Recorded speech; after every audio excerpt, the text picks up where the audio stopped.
annaga hanoo la kala saara marka ma al-shabaab aan nala dagaalamayo ma qabiil aan nala dagaalamo yaan la hurin balaayo waa jiiftaa inay hadalka iska dhahayaan ay u maleeyaan barnaamijyo dhaqaalo hub lagu gado ee la iskaga celiya dadkaas laguna xureysto gobolada waa inaad ka shaqeysaan dalkaani hal dagaal ka jira dagaalka khawaarijta ka jira dagaalkaas in laga qayb qaataan rabnaa ciidan de magaca la sheeganayo waa shaar dawladeeda la sheeganayo waxa la leeyahay ciidanka xoogga dalkaana la leeyahay ciidanka reer tusaalo kale stateska dawlad goboleedka Koonfur Galbeed Soomaaliya ciidan badana SNA ka tirsan ciidan badana ciidanka xoogga dalka ah marka idin dhahayo dagaaladan khawaarijta hadda Sacuudi Curiyaamini ciidamada furmaha ka dagaalamaya hadii yiraahdaan nin walba xaafadiida aada goormee dagaalkaas lagu guuleysana see marka dagaalkan khawaarijta lagu guuleystaa see doorasho qof cod u dhacda waxay u dhacaysaa Soomaaliya oo mid ah in hore loo socdo marka laakiin hadii la yiraahdo 1998 ka alaabti dhiciso kale waa la isku daalwaan la ogyahay taas cid ka guuleysata mala waxay dhacan waa la ogyahay laakiin anaga waxaan hadda xilligan la joogo wuxuu u xirnaa ciidanka SNA oo dhahayaan diyaaradda kama soo degi karta diyaaradda ma iman karta waxaana ku wareejiyay ayaga awoodna kuma helin mana heli karaan waxa ku wareejiyay inay helaan u kasay waxa waay ciidanka admis ayagana wadankan sifa sharciga ku joogan waa la xisaabtamayna mana kaareen aniga hadda shakhsiyan maamulka Koonfur Galbeed hadda ka jira maamulka ka horreeyay madaxweyne Shariif Xasan ka ahaa madaxweyne xilligaas Koonfur Galbeed waa u cabsanay laakiin maanta maamulka Koonfur Galbeed ka jira ninka madaxweynaha ka ah ogahay maanta Koonfur Galbeed uma cabsanay aniga waxa ogahay inay ciidankooda isku filan yihiin waxa ogahay amniga ciidankooda inuu ku filan yahay waxa ogahay state-kaas Koonfur Galbeed saddexda gobol inay ayagu isku filan yihiin ogahay kalsoonidaas aan qabaa duulaan beeleed kala saar horta duulaan siyaasi ah wadankan waxay ka dhacay waa la ogyahay Muqdisho bay ka dhaceysay duulaan siyaasi ah annaga hanoo la kala saara marka ma al-shabaab aan nala dagaalamayo ma qabiil aan nala dagaalamayo ma waxaan nala dagaalamayo ma qarna nala dagaalamayso in dadkii walaalaha ehelka ah la isku kiciyo shidada ka soo laabata iyo dhibka ka dhaxdhacana mas'uuliyadeeda waxa qaadanaya xildhibaanada arintaas kicinaya hurinaya yaan la hurin balaayo waa jiiftaa fidnadu waa hurdaa ayuu nabiga kaleey salaatu wasalaam nacanaduhu ku dhacdo qofkii kiciya fidnadaas waa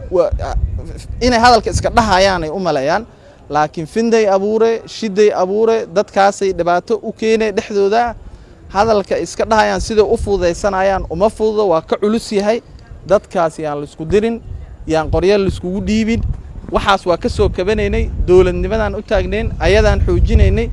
wixii khaldamana dawladnimada iyo hanaanka u dhisan in lagu saxaan rabnaa ma aan inta halka iska soo istaagtid ina hadal rajman bil qaybi ah iska tuurtid hadhowtina bulshadii cadawga ku sii jeeday ee xoreyntii shabaabka la waday qoriyo cadawgaas ku soo jeeday in dadkii isku soo jeediyaan waaye hadalka dheer xildhibaano hadaad iska dhahayso oo aadan ogeyn hadalkaaga miisaankaaga iyo culayska uu keenayo waxaad ogaataa inuu shidadaas abuurayo illadii deganaa ee dhinaca qeyraadka deganaa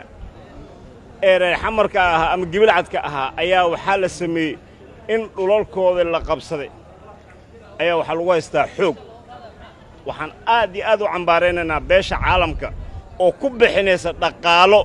inay ummaddaas abuse ku jiraan muddo 31 sano beesha caalamka lacag ku bixiso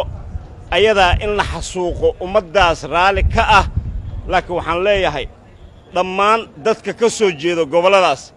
waa ogtihiin dhulka idinkaa iska leh kheyraadka idinkaa iska leh dibaddaa ku wada cararteen warnamayow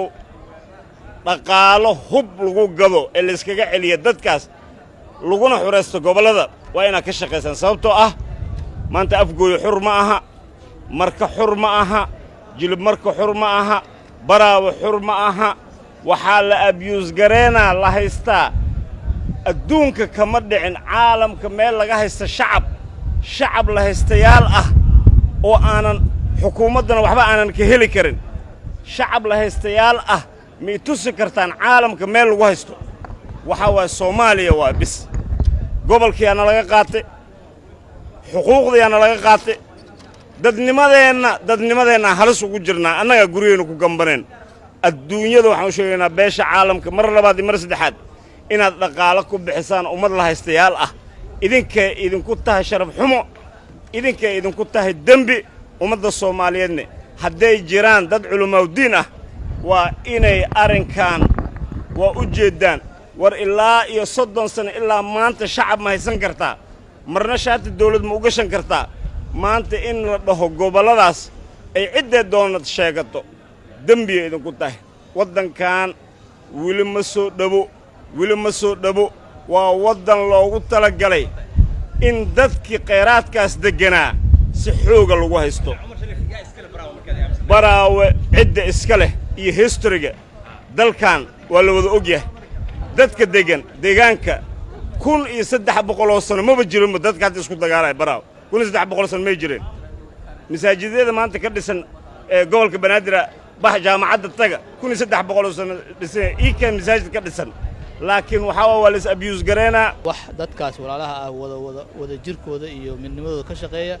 waxaan ambaareynaa aadna uga soo horjeesanaynaa qof walba oo ka qayb qaata inuu huriyo colaad kala geysa dadkaasi walaalaha wada dego ama siyaasiyiin ha noqdaan ama dad kale muxuu ahaa xildhibaano ha noqdaan ama bulshada qaybeeda kala duwan ha noqdaan waxaan aad uga soo horjeednaa in dadkaas walaalaha ah aan la kala geyn lagana shaqeeyo inay sidii loo wada noolaan jiray iyo si ka dhowba loo wada noolaado waxaan sidoo kale aan rabnaa inaan xoojinno aadna aan muxuu ahaa ugu adkeenno bulshada iyo ummadda Soomaaliyeedba ciidamada qaranka iyo ciidamada daraawiishta ee muxuu ahaa maamulka koonfur galbeed dalkaani hal dagaal ka jira dagaalka khawaarijta ka jira dagaalkaas in laga qayb qaataan rabnaa oo sidii hore looga shaqeyn jirayba looga shaqeeyo dagaal aan kaas ahayn waddanka kama furno dagaalada isku dhaca ah oo hadda laga soo sheegayna guddiga oo halkan u saaray iyo maxkamadda ciidamada qalabka sidaba waxaan rabnaa baaritaanka halkan baarlamaanka uu ka soo sheego in guddiga muxuu ahaa uu soo gudbiyo maxkamadda ciidamada qalabka sidana ay baaritaan ku samayso walaalkii khalad lehna lagu qaado ninkii laga khaldan yahayna uu xaq helo intaasaan rabnaa inaan ku xoojino bismillaahir rahmaanir rahiim waa salaamaya bahda miidiyaha salaan kadib waxaan rabaa inaan ka hadlo warbixin yaroo kooban oo ku aadan colaadii laga soo wariyay deegaanka baraawe degmada baraawe muxuu ahaa caasimadda maamul goboleedka koonfur galbeed dabcan xildhibaano badan oo walaalaheena ka hadlay waxaan rabaa marka hore inaan xoojinno nabadda iyo wada degnaanshaha deegaankaas ka jirta iyo wada noolaanshaha dadkaas walaalaha ah iyo inaan meeshaasi colaad u baahneen oo ay u baahan tahay walaalnimo iyo wada jir iyo dadkaas inay nabad ku noolaadaan waxaan kaloo rabnaa inaan xoojinno guddiga uu guddoomiyaha baarlamaanka oo maanta u xil saaray inay soo baaraan kana soo warbixin celiyaan hawshaas inay ka soo jawaabaan ayaan ayagana rajaynaynaa inay keenaan wax dadkaas walaalaha ah wada jirkooda iyo midnimadooda ka shaqeeya waxaan ambaareynaa aadna uga soo horjeesanaynaa qof walba oo ka qayb qaata inuu huriyo colaad kala geysa dadkaasi walaalaha wada dego ama siyaasiyiin ha noqdaan ama dad kale muxuu ahaa xildhibaano ha noqdaan ama bulshada qaybeeda kala duwan ha noqdaan waxaan aad uga soo horjeednaa in dadkaas walaalaha ah aan la kala geyn lagana shaqeeyo inay sidii loo wada noolaan jiray iyo si ka dhowba loo wada noolaado waxaan sidoo kale aan rabnaa inaan xoojinno aadna aan muxuu ahaa ugu adkeenno bulshada iyo ummadda Soomaaliyeedba ciidamada qaranka iyo ciidamada daraawiishta ee muxuu ahaa maamulka koonfur galbeed dalkaani hal dagaal ka jira dagaalka khawaarijta ka jira dagaalkaas in laga qayb qaataan rabnaa oo sidii hore looga shaqeyn jirayba looga shaqeeyo dagaal aan kaas ahayn waddanka kama furno dagaalada isku dhaca ah oo hadda laga soo sheegayna guddiga oo halkan u saaray iyo maxkamadda ciidamada qalabka sidaba waxaan rabnaa baaritaanka halkan baarlamaanka uu ka soo sheego in guddiga muxuu ahaa uu soo gudbiyo maxkamadda ciidamada qalabka sidana ay baaritaan ku samayso walaalkii khalad lehna lagu qaado ninkii laga khaldan yahayna uu xaq helo intaasaan rabnaa inaan ku xoojinno warbixinteenna aad iyo aad u mahadsan yihiin bahda miidiyaha